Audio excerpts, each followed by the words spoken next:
Welcome to the Genealogy Gems podcast, providing quick and innovative ways to make the absolute most out of your research time and creative ideas for sharing and displaying your family history.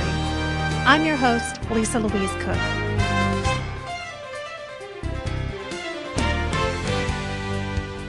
Hello and welcome to Genealogy Gems podcast episode number 107. I'm excited about this episode because I finally get to air an interview that I did at the Mesa, Arizona Family History Expo back in January. It's really amazing how quickly time flies, and there have been so many genealogy events and interviews to share with you, and it's impossible to air them all immediately after each conference. Mostly because I come home exhausted and usually need to kind of regroup and catch up on email, and I usually have other items in the queue. So I'm just happy to say that today you are going to be treated to my conversation with Dick Eastman of Eastman's online genealogy newsletter. Dick and I sat down and we talked about something that I've wanted to talk about here on the show, and it's a topic that I know that he's been very interested in, and that is cloud computing. You've probably heard that term tossed around and wondered what exactly it means. Well, in this episode, Dick is going to walk us through it, demystify the term, and talk about how it might have a really positive effect on our genealogy research.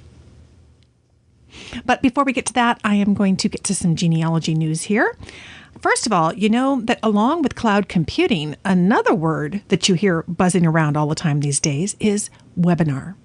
It's the new hot way to attend family history classes, and you can do it right from your home, in your jammies if you want to. And that's a pretty sweet deal.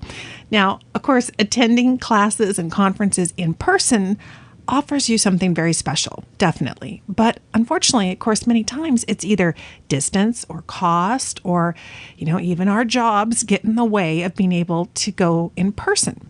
Well, the folks at one of America's most popular conferences, the Southern California Genealogical Society, Jamboree, they understand these challenges, and they've been thinking a lot about it and have put together a terrific solution that I'm really happy to be a part of.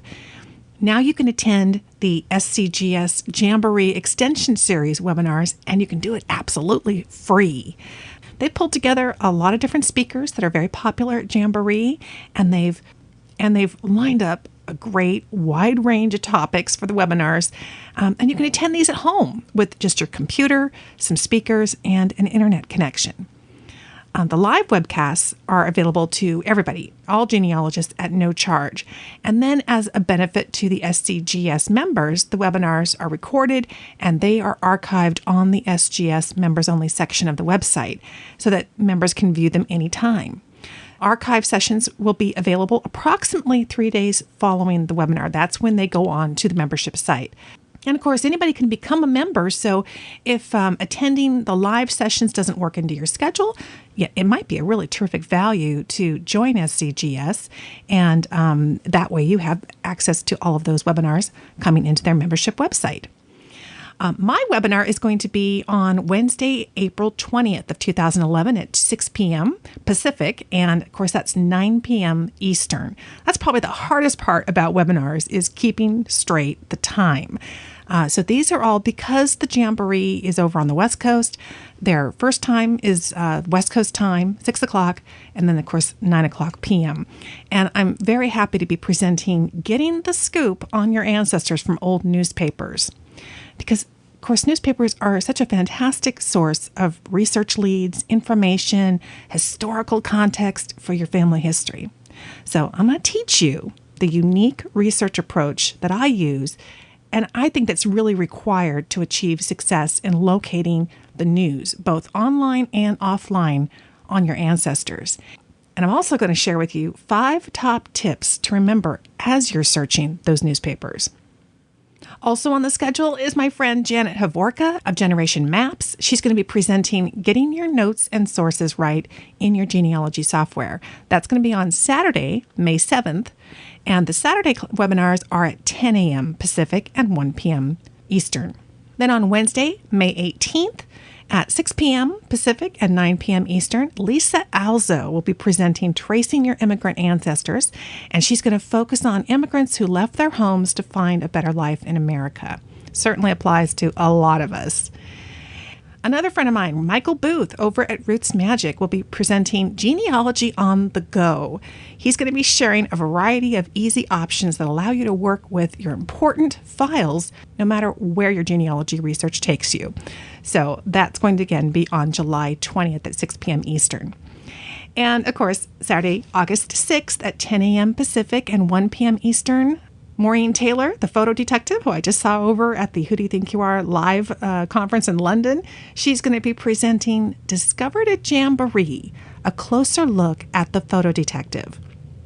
You get to tune in with this webinar and see what unique treasures that Maureen tends to turn up. And these are going to be ones that she's going to be investigating at the 2011 Jamboree, which is in June. So this webinar in August is going to do a follow-up and talk about the photo identification that she does, the consultations that she does with the folks who attend Jamboree, and the kinds of photos that she comes across. That should be a lot of fun. And that's, of course, just some of the webinars. You can check out the entire free Jamboree extension series, and you can register, of course, at scgsgenealogy.com/Jamboree Extension Series 2011.htm. And I'll have that for you in the show notes. And the first episode of Season 2 of the Generations Project is coming on March 28th of 2011. As you know, the executive producer, Kendall Wilcox, was here on the podcast recently, and it sounds like that this season is going to be better than ever. So definitely check your local listings for the Generations Project. That's going to be on BYU TV. Which is surprisingly available not just across the United States, but internationally. So definitely check your listings, check with your cable provider. And of course, you can visit their website at generationsproject.com for more details on that. And speaking of genealogy on TV, Henry Louis Gates Jr. recently announced at Northwestern's annual Leon Forrest Lecture that his PBS TV series called Faces of America is going to be coming back for another 10-week run of episodes. And it looks like this new season is going to feature guests like Madeleine Albright and Condoleezza Rice. Kind of a political slant there. So you might want to be keeping an eye out for that. And you may have noticed that I recently published a video series on the Genealogy Gems YouTube channel. I've been featuring that in the newsletter that comes, the free e-newsletter, which, of course, you can sign up at the website, genealogygems.com, to get the free newsletter sent to you. And those videos feature interviews with many of the experts who attended the Roots Tech conference. So just head to youtube.com/genealogygems. You can click the playlist link at the top of the page because I've kind of organized the videos into different playlists, kind of groupings. And then once you get the playlist on the right-hand column, you want to click on interviews with genealogy experts. And that will show you all of the different videos that are available. And of course, while you're there, just click I think it's the yellow button, the subscribe button to the channel. And what that will do is just notify you when I do post new videos so that you'll know automatically even before our newsletter comes out. So that's over at the YouTube channel for Genealogy Gems. And speaking of videos from Roots Tech, if you weren't able to attend Roots Tech, you can not only get a feel for everything that was going on there from the videos that I published, but Family Search has also published several video recordings of some of the major presentations that were made at the conference, including Kurt Witcher's visionary look at the changing face of genealogy. Now, in my video series, I had a chance to sit down one-on-one and talk with Kurt more in depth about that. But his presentation, the general keynote that he did was just terrific. So you'll certainly want to take a look at that. The virtual presentations roundtable is another one of the presentations that is recorded and available. And it was all about how genealogists can use webinars, there's that buzzword again, as an educational alternative, and how genealogy societies find webinars to be really an economical way to bring presenters to their meetings. I was on that panel along with Maureen Taylor, the photo detective, and Dear Myrtle, because all of us do webinars fairly regularly. And another video that's part of this Family Search series from Roots Tech, which is very applicable to our topic that we're going to be discussing here today with Dick Eastman. It was a presentation that was given by Brian Pugh of Family Search called Cloud Computing, What It Is and How It Has Been Used. So that might be a great follow-up after you listen to this episode. You can check out all those videos at rootstech.familysearch.org/video.php. And of course, I love it when you use the links in my website because it lets Roots Tech and Family Search know that you got there from Genealogy Gems. So it's kind of nice. They know that we're talking about them here on the show, and you can let them know that just by simply clicking the link in our show notes to get directly to that page. Then you don't have to go searching around for it either, which is kind of nice. And one more note about genealogy on the small screen. You may have noticed if you live outside the UK and you've tried to go to the BBC website to watch the UK version of Who Do You Think You Are, that you get blocked from watching it. It's such a bummer. Well, that may be changing soon because the BBC has finally announced that their BBC iPlayer is going to become a new subscription service for international viewers. The Guardian has reported that the BBC's global iPlayer iPad app will cost less than $10 a month, and it will definitely come out in 2011. And of course, they're not making any guarantees that Who Do You Think You Are is going to be included in the iPlayer, but I wouldn't be surprised if it was. We should know for sure by June of 2011, so stay tuned because I will let you know as soon as I know. And I'd like to just stop and say thank you to several genealogy bloggers out there who have written about Genealogy Gems recently. A big thank you to Kim Von Aspern Parker for her kind words about my class at the Roots Tech Conference. I'll have a link to her post. It was called The Amazing Things I Learned This Last Weekend, and it was on her blog called Le Maison de Champ. And it's kind of a long website address, so I'll have that for you in the show notes. And two of my favorite bloggers surprised me by doing book reviews of my new book, The Genealogist's Google Toolbox. Craig Manson, who you've heard here on the show, he writes the Genealogy blog at blog.genealogy.net. He posted an article called If You Knew Google Like She Knows Google. And he writes here, If we were all in junior high school, I doubt that anyone would hang the moniker Geek Girl on Lisa Louise Cooke. She just seems so socially well-adjusted.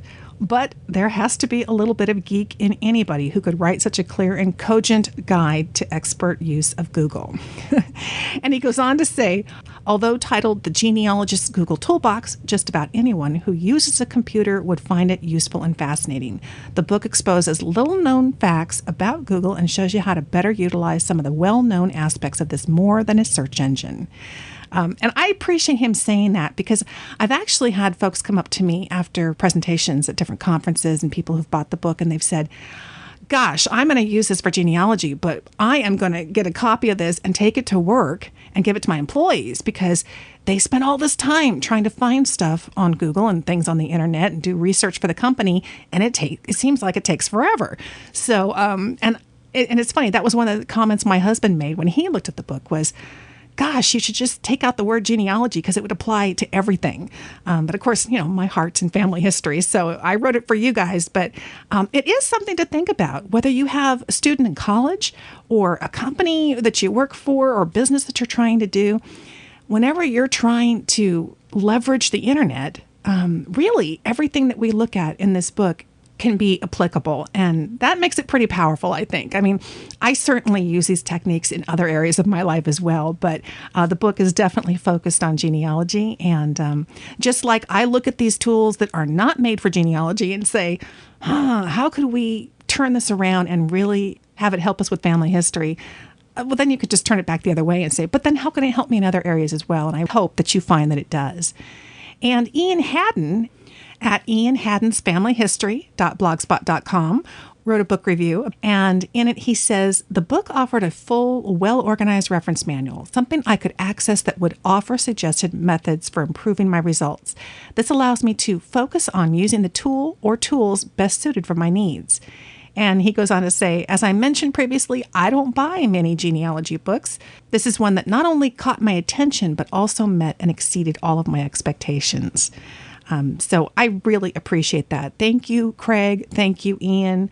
I really respect the work that both of you do, and it was a wonderful surprise to see those really, really kind book reviews there online. So anyway, I encourage you to go check out both their blogs. They write about all kinds of great stuff. And finally, I've got here a totally different subject. The Registrar General for Scotland has announced that the 1911 census is going to be released on Tuesday, April 5th, 2011. And this is great news because it includes information on more than 4.7 million Scots. This was something that I talked to the CEO of Bright Solid about. Now, they own some of the major websites over there that feature documents for the UK. And that is one of the interviews that I did at Roots Tech that's part of the video collection at the Genealogy Gems YouTube channel. And he was talking about, gosh, if they could just get this done, and it sounds like it's going to happen April 5th, 2011. And the census images will be available for a fee on the Scotland's People website. And it's really kind of neat because according to their press release, this data from 1911 is going to come out just 9 days after the Scottish people take part in the 2011 census on March 27th. So that's it for the news for now. And of course, that means that the mailbox is coming up next, right after this.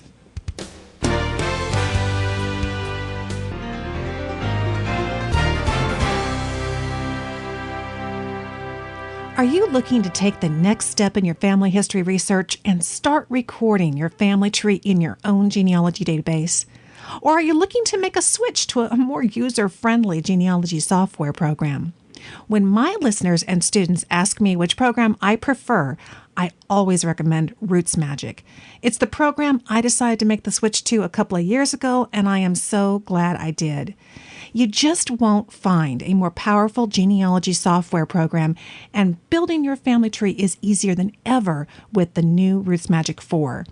With RootsMagic, you can add unlimited facts, find anyone in your database with lightning speed with RootsMagic Explorer, quickly and easily create perfectly formatted sources with the RootsMagic Source Wizard. It makes it so easy. You can create customized reports, and best of all, you can now take RootsMagic wherever your research takes you with RootsMagic to Go, which lets you run RootsMagic directly off your flash drive.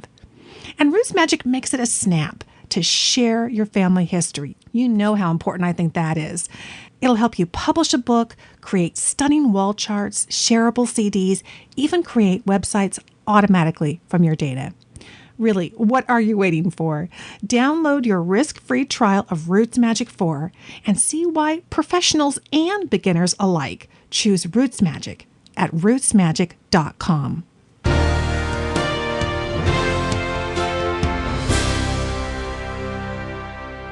Okay, well, first up here in the mailbox, I've got a note from Jennifer in Napa, California. She says, just caught up listening to the premium podcast about Evernote earlier this week. As someone who dives around from one computer to another, bookmarking websites by the dozen, I knew that Evernote would be useful to me. I've made a start by creating various notebooks within Evernote and organizing my URLs within them. I have a long way to go, but I can see that it's going to be a great method for making my resources really accessible and useful. Thank you for sharing the great information. I look forward to hearing about London while I listen to the podcast on my next walk in the vineyards here in Napa Valley. Well, Jennifer, I am so glad that you're enjoying the podcast. Thank you. That's awfully nice to hear. And I do hope to be doing more on Evernote for genealogy in the coming months as part of premium membership, because I just think it's a very powerful tool.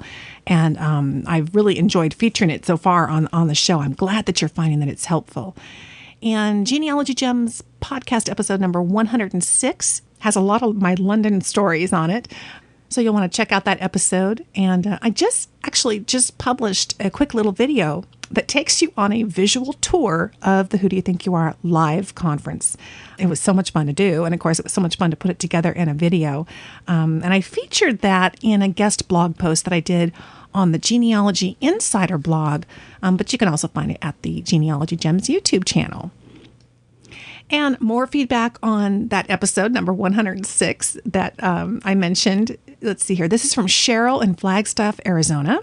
And Cheryl writes, just wanted to say how much I enjoyed listening to episode 106 of your adventures in England. Sounds like it was so much fun. Fish and chips on the stage and the B&B near the jail site. The little unexpected moments that warm the heart and bring your genealogy research to life. I'm glad it was such a satisfying trip. Thank you for sharing.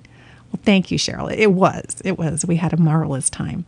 And Gary in Surrey, British Columbia, Canada, wrote, "Another great podcast. Different things are interesting to different people." Oh, now he's writing about, because I was talking about staying in Tunbridge Wells, and that one of the things that people seemed excited about in the UK was that I mentioned that this bed and breakfast called the Lancers, where we stayed, was actually it was the home of an actor who played Doctor Who. And I fully admit I have not seen Doctor Who, but it's been on TV forever. And everybody was like, wow, that's really cool. So Gary said Doctor Who was from 1974 to 1981, played by Tom Baker. And after living in France for several years, Tom bought a house in Tunbridge Wells in 2006.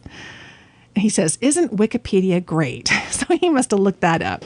And I think the owners of the bed and breakfast now are the ones who bought it from Tom Baker. So, and Gary finishes up here by saying, since Doctor Who had his own time machine, he would be perfect for genealogy. That's right. It was like a science fiction. It's a science fiction type of show. So, he's got a time machine. Oh, wouldn't that be cool? All right. And, and Dot from Australia wrote in. She says, I've been looking forward to hearing about your trip to England. So when episode 106 came through this morning, I quickly downloaded it onto my iTouch and went out gardening. Wow, wow, wow, she says. I just loved listening to your adventures. Your camera incident. Oh, she's talking about that I shared, that I broke the camera. Oh, but there was a really good happy ending. The jail, yes, we ended up staying at the jail. And I had called it the Gowl. It's because the way they spelled it, Gaol. And Dot says, that's how we Australians were taught to spell jail.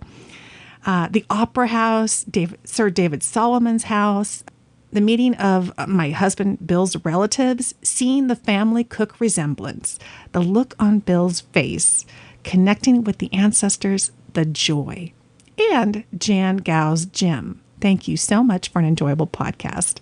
And that was from Dot Elder. Well, it was a lot of fun to share. And in fact, I do have another story for you. Okay, I hope we have time for this. This was one I forgot to tell you in episode 106. We went to a town called Huntington, and that was where the jail was that we stayed in. You'll have to listen to 106 and to know what that means if you're wondering, why was she staying in a jail? But I digress. We went to Huntington because it was the closest town to Brampton and Grapham, where my husband's ancestors were from in the early 1800s. And they had a bed and breakfast there, so we were staying there. And on the second day, we were walking all over Huntington, and we knew that the archives was there somewhere, but didn't know where. And we kept going from place to place, and they kept pointing us, oh, it's over here, it's moved over here. And eventually we ended up at the public library. And they go, oh, it's the archives is upstairs. So you go upstairs and you go through this locked door. And the gal was very helpful, and she started pulling out these big old maps. And one of the things I wanted to do was to follow up on some research that one of Bill's very distant cousins, I've never met him, but we've met on email. His name is Richard. And Richard Cooke had emailed me, maybe 8 or 10 years ago. And maybe once a year we end up tossing an email back and forth. We find something new, that kind of thing. But, he was a very nice gentleman, but we just hadn't known each other much more than that. And he had mentioned that there was this archive. So that's kind of how we knew it was there. And he had sent us one of the original documents about Solomon Cooke being sent to the local jail. So I was trying to see if there was any more information on that. And we're talking, and about a half an hour goes by. And I guess a couple people kind of came and went. It was very quiet in there. And all of a sudden, this gentleman walks up behind us and he says, excuse me, are you the Cookes from America? And I'm thinking, what? I mean, I know we have American accents, but the Cookes from America? We turn around. And I said, yes, we are. I'm Lisa, and this is Bill Cooke. And he says, oh, well, hi, nice to meet you. I'm Richard Cooke.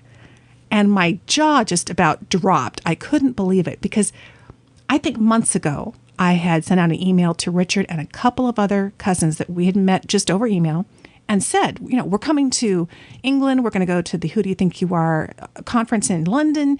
And Richard was one who didn't really respond. And I knew he was kind of a shy gentleman, so I didn't expect that he would, want to meet.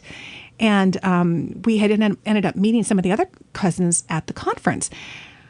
But I had made no plans. I don't even think I told him that we were actually going to be in England the week earlier before the conference. So totally unplanned. And there he was standing there looking us in the face.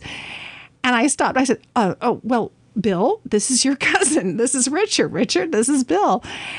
And we got talking. He says, well, what are you looking for? And he helped me find the record in the newspaper on microfilm for Bill's great-great-grandfather, which was terrific. And so it was just amazing. We got talking. He's very, very nice and was so helpful. And we just had a wonderful time and took some pictures and took some videos.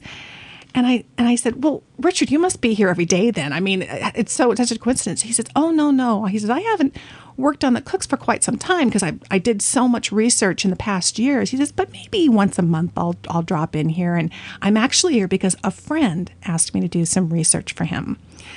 So it truly was genealogical serendipity.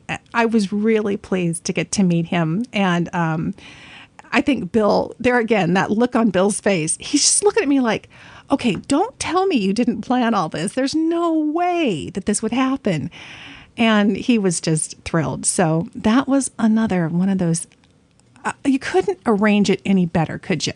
You think, I'm that way. I want to make all the plans. I want to get all the details ironed out. And I had as much plan as I possibly could to make the most of our time. And you just can't plan stuff like that. So anyway, that's my story. Another one of the wonderful things that happened on that trip. So thanks to everybody who enjoyed that episode and hearing about it. And I'm sure I'll think of more things that happened. So you may hear more stories here on the show. Totally changing gears. I have an email here from Brant, and he says, I have a question for you about community societies, clubs, and fraternal organizations. I've been going through some old newspaper clippings, and I have seen a lot of articles about meetings, dinner parties, and other get-togethers for various fraternal organizations like Masons, VFW, American Legion, Order of the Eastern Star, and many others. My question is, why were these things so popular a generation or two ago? And have you come across any of your ancestors that participated in these types of groups? And if so, why did they do so? Well, Brant, this was a very good question because it is something that does seem to pop up in everybody's family history at some point. And in fact, when we were talking with Dr. Leonard about his grandmother and how she had been traveling back and forth to Europe and the old country to help bring people back over to New York, and she was doing it through an organization like you mentioned. So I know that that was one of the things they did was they really looked out for the welfare of not only the immigrants who came here, but then also in bringing over other ones and getting money back to folks who they left behind. But I am not an expert on fraternal organizations or these types of groups, but I did find what I think is a really good book on it. It's called From Mutual Aid to the Welfare State, Fraternal Societies and Social Services, 1890 to 1967. It's by David, and I think it's Beito, B-E-I-T-O. He's a professor of history at the University of Alabama, and the book was published by the University of North Carolina Press in 2000. I will have a link. It's actually an Amazon link for you in the show notes.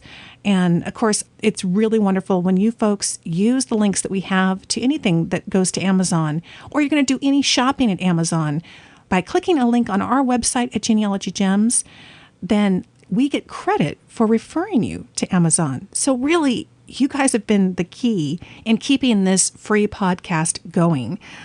Because we get financial support from Amazon every time they see that one of our listeners goes to their website. So if you're interested in this book, I have the link for you, the Amazon link, and you can use any Amazon link on our website. And no matter what you purchased, you don't have to purchase what the item is. Any of those purchases, we get credit for sending you there. So I can't tell you how much I appreciate all of your support. You've all been so wonderful about doing that. And just keeping in mind, if you're going to go to Amazon anyway, to do it through the website. And of course, for those of you with the free Genealogy Gems toolbar, you can just click the little Amazon button there and it will take you right to a page where you've got a search box and you can go from our site to their site.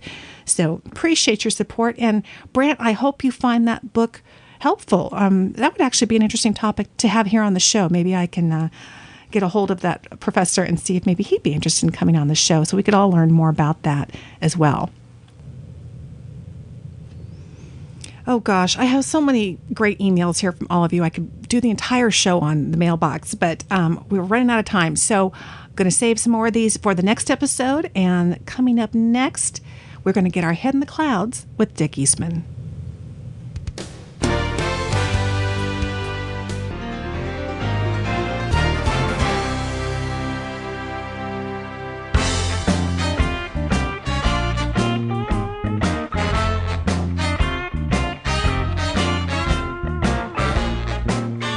As I mentioned earlier in the show, when I was at the Family History Expo in Mesa, Arizona a few months ago, I got a chance to sit down with none other than Dick Eastman of Eastman's Genealogy newsletter. And since I know what a techie Dick is and how he has a passion for new technologies and using them for genealogy, I figured he would be a great person to talk to about cloud computing, which of course is a term we've been hearing more and more about these days. It's really a topic that sounds more complicated than it really is. But since it is the direction that things are going these days, I figured it would be a good idea to learn what it means and how it might help you with your online research. Now, before we get started, I do want to apologize for all the background noise in this particular interview. That is, unfortunately, it's the good part of conferences, but it's unfortunately a little difficult on interviews at conferences. It is just the natural ambiance there. And the amount of noise kind of varies throughout the interview.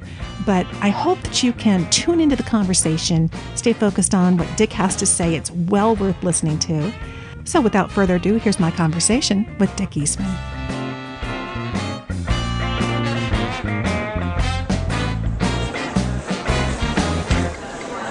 I have wrangled Dick Eastman to join me here on the podcast. Welcome, Dick.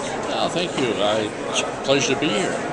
I knew last year when I was talking to you, you had such a busy schedule, and you were like, I'm not sure I'm going to get out to all these. But you are. You're hitting the road for a couple of months now and staying very busy. It's about 4 months, but I'm getting a little older and kind of approaching retirement, so I'm slowing down professionally, and I find that gives me more time to do the fun things. And traveling around. I haven't noticed slowing down, though. I have not seen that. Well, you've got a few years to go yet before you get there. Trust me, you'll find it eventually. Well, I was saying you. I mean, you have been, your newsletter continues to grow, your circulation, your subscriber newsletter, and wow, I'm always amazed at the volume of posts that you can do every day. Well, I'm amazed at the growth. When I started this thing about 15 years ago, I thought I'd probably get a few hundred subscribers. And now, according to a couple of the online services, we get about 60,000 people reading it online, and then a smaller numbers get it in email. The fact is, when I started this, I had no concept that there were that many people interested in genealogy. It's mind-blowing. Oh, yes. And the fact that it continues to grow. Well, I think we're only scratching the surface even today. Now that I've been exposed to it for a long time, I'm realizing the potential audience is far bigger than what we're reaching today. I don't know what the maximum number is. I bet it's in the millions. Well, when we think everybody has a family, so there's always that potential. Yeah, most people have 2 parents, 4 grandparents, and et cetera, et cetera. Except some of my French Canadians, we have what they call pedigree collapse. The same people start showing up at different places in the family tree, and pretty soon you're not in a mathematical progression of 2, 4, 8, 16. We implode after a while. I've got one couple from Acadia who show up in my family tree 24 different places, and I thought that was amazing. And then I found, when I get talking to other people who do French Canadian, that's not at all unusual. I met a man who has the same couple 75 times. So my record of 24 is rather small. I haven't seen that in my tree, but that's quite a feat. Yeah, well, actually, almost all of us do, if you can go back far enough. The French Canadians are a little later in history, say in the 1600s in this case. But most of us come from stock, say in Europe, or even Native Americans in North America, who lived in small communities. And as a result, the gene pool, or the pool of potential suitors, was rather limited. So most of us, if we can go back far enough to find the records, we find that we have the same thing. Right. The French Canadians happen to have the luxury that happened a little later, so it's easier to find the records. But I think all of us, if we could trace our ancestry back 500, 800, 1,000 years ago, we'd all have the same story. No, that's so true. And it's funny, as you're talking about these huge trees and all the data that we're collecting, and now it's all, there's online data, we're scanning documents, all of these things. And one of the topics that keeps kind of popping up lately is this idea of cloud computing. How do we cope with all of this data? And I know in following your newsletter, your technical expertise is really a strong suit. And I was so excited when you agreed to sit down with us and talk about cloud computing, because we've all heard the term at some point. It doesn't always register, but I'm hoping that you can help clear the clouds a little bit. Well, clear the clouds. That's a great phrase. I hadn't thought of that before. Cloud computing, it's like everything else in computers. There's acronyms, there's names, there's buzzwords, and people who are the engineers and so on seem to rush out to adopt new buzzwords. Yeah. Okay. Well, let's get over that for a moment. Cloud computing, and it is a great name, it's a great concept, but it's not radically different from what we've been doing for some number of years. In fact, in some ways, it's a revision back to the old days of computing when I got started. I don't want to tell you how many years ago, but this was back in the mainframe days when we all had little dumb terminals and they were connected through a phone line to a big mainframe computer somewhere else. In its simplest form, and I am oversimplifying, but just bear with me for a minute, cloud computing is where you store your data somewhere else. It's not in the computer that's on your desk or beside your desk. It's not in your laptop. You're connected online and you're storing your data out somewhere on a server. You probably don't know where that server is, nor do you care. Now, out of that, there's all sorts of side capabilities. You may or may not have the ability to share that data with other people. Usually that's under your control. If you're having programs, the actual program may reside out on the cloud, that is, out on a server someplace. And when you go to use it, it simply downloads from that server within a few seconds into your computer, and then you execute it. There's some big advantages to that, like every time there's a new update or something, the engineers will install that for you, because you're downloading it every time you need it. Right. So if it got updated yesterday, you already have the latest version available. And we could go on and on and on. But just to clarify right there, you are still downloading it onto your PC. You're not just using the program out there on the internet. Quick answer is yes and no. Okay. Maybe the other answer is it all depends. Yes. Okay. So it can't work both ways. Okay. Let's take Google Docs, for instance, a very popular cloud-based service. You're actually downloading a little bit of Java code or whatever into your computer. It only takes typically 3, 4, 5 seconds. You're not aware that you're downloading a program. And then as you go through the program, and maybe now you're going to use another feature of that program, it will download a little other piece. You're not downloading a huge program and saving it. You're downloading little bite-sized pieces as you need it. And that really means speed, correct? Yeah, oh yes, big speed improvement. I do a lot of mobile computing on the wireless network. It tends to run a little slower, and you become aware of the speed issues at that point. If you're at home and you're hooked to a broadband, cable or DSL or fiber optic, it's very, very fast. And even if you're mobile on a wireless, it's a little slower. It's not radical. It works quite well. And that's a good point, because if you are moving more towards using on the cloud type features, we all are very mobile. And so, yeah, there's that. Are we getting further behind in terms of speed and accessibility? I am trying to get my own data, and this is turning out to be a little bigger project than I expected. I'm trying to move all of my data to the cloud, simply because I do travel a lot. It does me no good if I'm sitting in a convention center in Mesa, Arizona, and I need a piece of information that's sitting on a computer on my desk back home. Exactly. It's useless. If I don't have access to it, it's a waste. And I can sit here and I can pull out the little cell phone. I have one of these so-called smartphones, and can access most all of the data that I use. The data is stored out on the cloud. As a result, I don't need as much disk space at home as I used to. That's a great theory. I still seem to be soaking it up for some reason. But I'm storing more and more out on the cloud. Almost all of it is password protected or encrypted, so I'm the only one who can access it. Every once in a while there'll be something that I do want to share with somebody else, and I'll unencrypt that, or I'll make that generally available. But that's all under my control. There's an interesting sidelight to all of this too.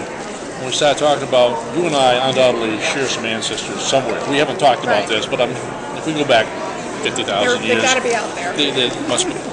But let's say that we were related a little bit closer within the last couple of years. If I already have information about those ancestors, and I've got it on my computer at home, and then you're looking for the information. How do you know I have it, and how you find that information? And the answer is it's very difficult. It can be done, but it's not easy.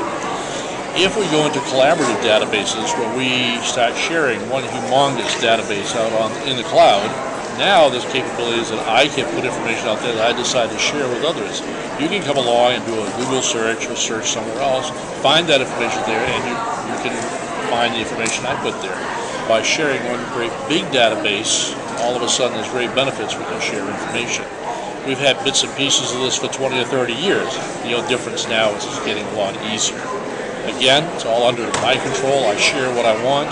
And if I got a little fact that great-great-grandmother had her first child a little less than 9 months after marriage, maybe I hold that back and I don't share that little piece of information with somebody else. It's all under my control. So when you're talking about online trees, there are services that have online trees. Several of them. In a sense, that is on cloud computing. Absolutely. So that brings to mind the question, I can post various types of information on these various websites that focus on that type of information, or is there an advantage, and is there such a service where it's like having your whole hard drive out there? Because just like with passwords, we all have our cheat sheet of 300 passwords we've had to get, set up, and usernames for all the different websites. It gets to be very complicated being spread out. What do you think in terms of where the direction of things like family trees are going? Are we going to keep doing this with individual sites, or are we going to kind of put everything in one holding tank? I don't think we go with one holding tank. I see nothing wrong with 2 or 3 parallel efforts, simultaneous, and doing things differently. And I think there'll always be that question of, do I share or do I hold it private? We've had that problem for the last 100 years. I think we're going to have that for the next 100 years. In fact, I don't really see it as a problem. It's a question. But there are, I use kind of jokingly an example, but there are bits and pieces throughout the family tree that I don't want to share. And of course, there's the whole issue with living people who typically don't want to share that. I have no problem putting information online in an area that only I have access to initially. And then maybe I grant access. I have a couple of cousins who are now getting interested in genealogy. That's the big news in my life. Oh, yeah. So I give one of those cousins a key to get in there, but I don't give it to the whole world. Versus an ancestor of 200 years ago, they've been dead and buried for 125 years. I have no qualms about putting that information out there and letting the entire world see it. It's already public. It's public domain information anyway. Why not help somebody else out? So I see it's going at least 2 directions, maybe 3 or 4. And the computer industry, just like the automobile industry and every other industry you can think of for the last 100 years, we have multiple companies get involved. Some of them will survive and prosper. Some will not. Some will drop off. That's American business. And the winners of that generally are the American consumers. We benefit because the stronger companies who have the better services and provide better services for their customers usually are the ones that survive. Yeah, so true. And like you say, we are the winners. And it's not going to be just the data, but it's going to be the access to the data and, as you're describing, the security, the ability to have it secure. Now, that brings up all kinds of other questions that I know come to mind when you think of cloud computing, because it just feels like getting in control. You're putting it out there. How do you feel talk about the security of cloud computing? We could probably talk about an hour on that subject. Keep in mind, I used to be a crypto technician for the U.S. Air Force. So I know a little bit about encryption. Okay? And I do put my credit card numbers out on the web, on a cloud service. I encrypt them first, and only I know the key to it. So if somebody else gets to it, which is doubtful, when they do download it, all they're going to see is a bunch of mumbo-jumbo letters and numbers mixed together. But having said that, security is a big issue, but keep in mind, security of a computer at your home is not as high as most people think it is. That's so true. There are people with a malicious intent. We call them hackers, which is a terrible name. Hackers used to be a good thing, and now it's the word has changed over the last 10 years. There are people out there trying to get into your computer at home. So the fact that you have information on your hard drive at home doesn't mean it's secure.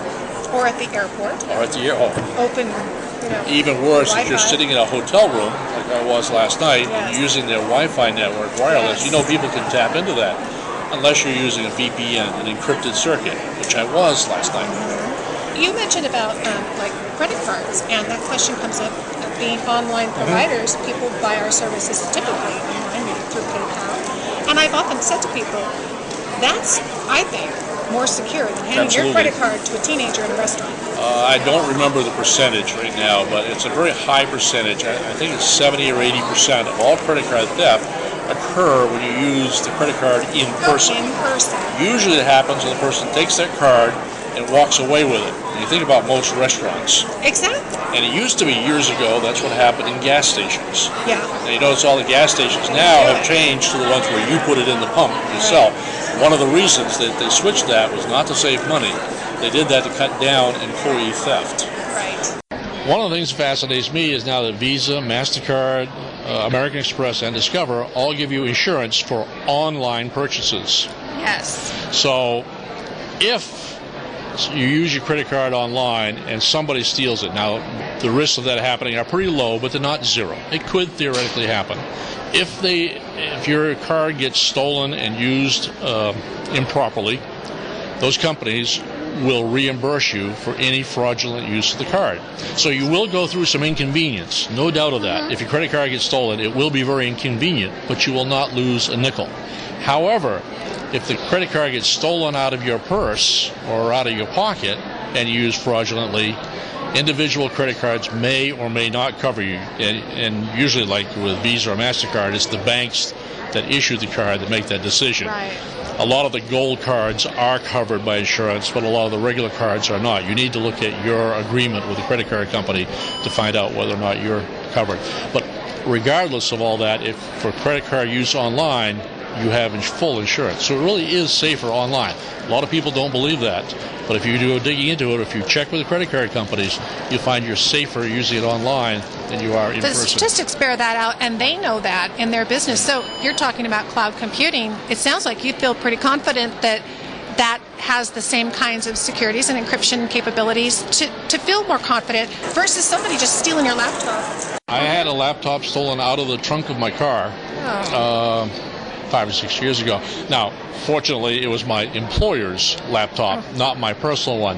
I say fortunate because, one, they suffered the financial loss, and two, I didn't have much personal information on there. Okay. Did have a lot of company emails, however, and there were things that we wouldn't want anybody to be looking at. We didn't really have anything super secret, but still you're not comfortable. But it taught me a lesson. It taught me to be very careful. The laptops I use now have the hard drives are encrypted. When you turn the laptop on, one of the first things, a little window pops up, says, enter keyword. And if you don't enter the keyword, you don't see the information on the hard drive. That anyway. And that's rather simple. It's free software. It works great. And it took maybe 15, 20 minutes to install it. Those are the kinds of things you learn after you've been burnt. Yeah. It's like when we've lost our hard drive or our computer crashes and we realize, backup is really important. We knew it, but now we know it. Yeah, backups is another whole topic. Everything's going to fail sooner or later. Well, I would imagine that idea of backup and having the safety of if your computer crashes, having cloud computing, do you think that adds to our security? It is a big step. It's not the 100% solution. My philosophy is always have the original data, we'll say on your hard drive, plus at least 2 backup copies on different media stored in different locations. Typically, everything on my hard drive is backed up to another hard drive that's one of these little USB things that plugs in the back of the computer and sits right beside my computer. So that's nice and convenient. Right. But if I have a fire or a flood or a burst of water pipe in my home, it's going to destroy both of them. Right. So I have a third backup offline on the cloud computing. And I don't back up the whole hard drive, but I do back up the things that are important to me. My documents, my genealogy information. All that is backed up to the cloud. Yeah. So then you really have that, because like you say, if it's on site with you. And by having at least 3 copies, actually I have about 5. Oh, wow. But if any one of them goes away, the company that I'm using on the cloud, if they suddenly disappear tomorrow, no big deal, because I've got other copies. That brings me into that final question that people have is, okay, so I really believe what you're saying about the benefits of this. How do you go about locating a company? Do you have favorites? And what can we expect if we approach a cloud company? Well, I have several favorites. And the reality is there are several very good companies in that business. Those that are in the consumer business that most of us would talk about, and I know I'm going to forget some of them, but there's Mozy, spelled MOZY.com. There's Backblaze, there's Carbonite, there's one called Crash Plan. I love that name, Crash Plan, because they're telling you if your computer crashes, you want to have a backup. Now, we've heard of these on the radio as backup security, but are you then accessing your files? Is it that quick and easy to work directly off those files, or is it strictly as backup? Again, the quick answer is yes and no. I'm using those primarily, I use one of those, use it primarily as backup. As backup. Right. There is another one that I'm just in love with, and I think you're using it, also called Dropbox. Oh, yes. Yeah, I saw your eyes light up when I said that. Can't live without it now. And that does backups. It's got kind of a different philosophy. I don't consider it a replacement for the other companies, but it does do backups, and it replicates. It copies your data to other computers. For instance, if I'm traveling with a laptop and I've got the desktop back home, I can store a file on either one of them, and within a matter of a few seconds, it gets copied to the other one, assuming the other one's turned on and connected to the internet at the moment. If it isn't turned on, then, a few days later when I finally get around to turning it on, it gets copied at that time. And you see it syncing. I know my daughter, my oldest daughter does my editing for me on the podcast. So she has access to my Dropbox. I can just drop it in there, and it pops up on her screen, and she starts editing. Funny it's you should amazing. mention that. I do the same thing with Pam. Who your virtual assistant? Yeah, absolutely. Oh, she's not virtual. She's real. Yeah. And we use the exact same process for setting. I put my article into Dropbox. She's got it. She edits it, puts it back in Dropbox, and I've got it, even though we may be 3,000 miles apart at the moment. You could even set up a Dropbox account just for you and some favorite genealogy collaborators. If you're working on a line, you can be sharing documents so easily. Well, along that line, my daughter and I share a Dropbox folder for family photographs. Oh, yeah. Sure. And every time she takes a picture of my new granddaughter, I have to put a plug in there, she puts it into Dropbox, and I've got a copy of it within a few seconds. That's awesome. So to kind of sum it up, I mean, I know that there's lots of options. We always have to be smart about our decisions and do our research. But cloud is really not a big, complicated, it's not even that new. It's just a way of thinking about our option. Exactly. It's another option. I like that phrase. It is a little bit old-fashioned. It goes back to 30 or 40 years ago, which I'm comfortable with that technology. But it has been updated. It is modernized, and it's a lot more user-friendly. Yeah, very. So I like the idea of having things stored in multiple locations. Even if you have it on paper, there's still risk of fires and floods and water pipes. There was, in Germany, I think last year, they had a building collapse. It was full of archives. There was another one in Italy where they had an earthquake and the building collapsed, and it wasn't safe to go in and pull the paper out. They had to basically bulldoze it. Terrible things. So you got to have multiple copies. Yes, you may like the paper one. You may prefer paper, but you got to be ready for that fire or earthquake, whatever. A backup copy is better than none. So. Yeah, absolutely. This has been great. I know everybody listening is going to appreciate it, and I'm going to have links in the show notes for all the websites we've talked about because they really are terrific. And here's the final thing. What's your prediction? Where's the future going in all of this? Oh, wise one. Tell us what is going to happen in 5 years. I'm not predicting a thing if you're recording this, because somebody with 5 or 10 years now will pull it out. I can play it back and say, see what he said. Can you believe this? But I do think reality is we're going to see more of the same. Storage costs are going to continue to drop. You compare the price of a disk drive today versus 10 years ago. Okay, it's a tiny fraction of what it used to be. And I think that's going to continue. Storage 10 years from now is going to be peanuts. You'll buy a 1 terabyte hard drive down at Walmart for $1.98 or something of that sort. And I may be off by a little bit. But that philosophy, the storage space is going to continue to drop in price. The computers are going to become faster. The thing that really enthuses me is it's all mobile. We talked about cloud computing and getting access from anywhere. But I think the real future is in devices like this or similar to this. Look at that adorable baby. Oh. But when you're at the courthouse and you're looking up a record, you say, gee, I think I have, wasn't that his son? And you go like this, and there's your information. Wherever you are, you don't have to run home and look it up. You don't have to carry those 3-ring binders like I used to. I mean, I had arms that looked like an orangutan from carrying all those things. This, to me, is the future. And in fact, I think desktop computers are going to disappear. And really, in watching what Google is doing and some of these other companies, they really are pouring huge amounts of resources. They believe mobile is the future, so it's worth embracing it now while it's still in the early stages and kind of easing your way into things. Yeah, this is not the time to be investing in a company that builds computer desks. Yes. Because desktop computers, I really think, are going to disappear. Yeah. You've got things like this, and you take it home, you drop it into a little docking station, and it uses that 27-inch monitor that's there. And, but you keep all your data here or in the cloud. This device, and not necessarily this brand, but any of these, will give you access to what you need at the moment you need it, wherever you are. Well, tell us how we can get access to all the information that you are publishing at Eastman's online genealogical newsletter. This is it. Commercial. Go for it.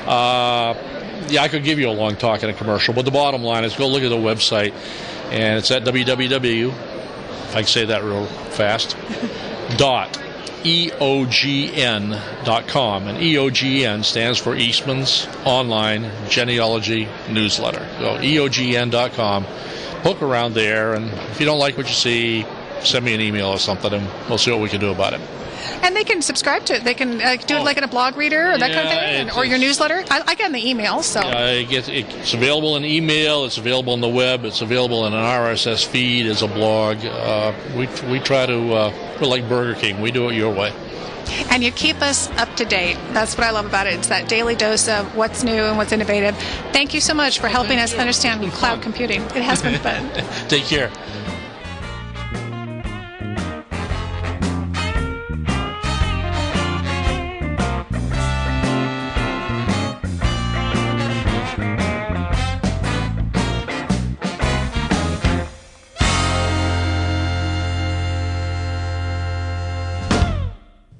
Thanks so much for joining me for this 107th episode of the Genealogy Gems podcast.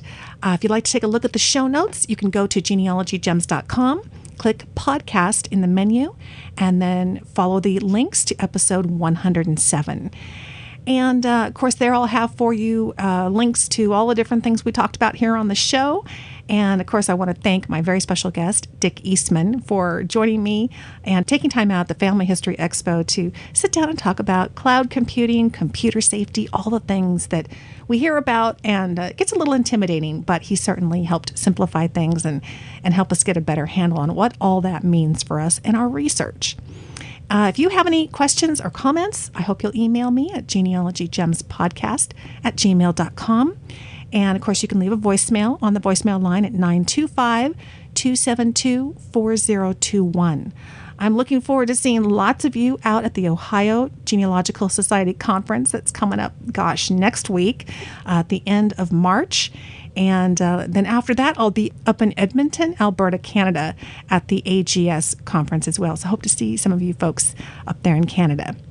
And of course, if you are ever interested in having a webinar at your local genealogical society, whether it's everybody doing it from home or whether you want to get together as a group, and it can be very difficult to pay the costs involved in flying a presenter out to meet with you in person, that is something that I can certainly offer your society. I do webinars. There's lots of information about that on the seminar page of my website at genealogygems.com, or just drop me an email and we can certainly chat about it and see if there's a way to work it out so that I can meet with all of you virtually and share the topics that you might like to learn more about. So that's it for now. I hope you have a wonderful week. I will talk to you premium listeners next week. And thanks so much for listening, friend. I'll talk to you soon.